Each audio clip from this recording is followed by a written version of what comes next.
How to share tweets on Facebook app. So if you want to share tweets on Facebook app, then first of all open up your Twitter application. And after opening your Twitter, make sure to log into your account. And if you want to share your own tweets, then you can go to your profile, which is on the upper left corner, and you can simply tap on profile. And from here you can share your tweets.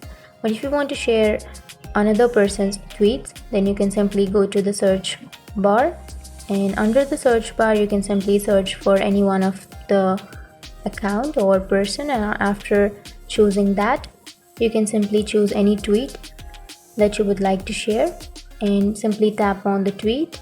And after tapping on the tweet, or after selecting the tweet, you can simply go to the bottom right corner which has the share icon. Simply tap on the share, and here you will have a bunch of options. So if you want to share it to your Facebook, then you can simply tap on Facebook news feed,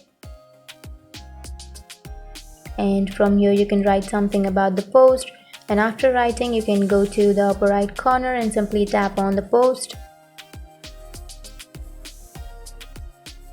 And that's it. That's how you share tweets on Facebook app. And if you have any questions, feel free to comment below. Thanks for watching.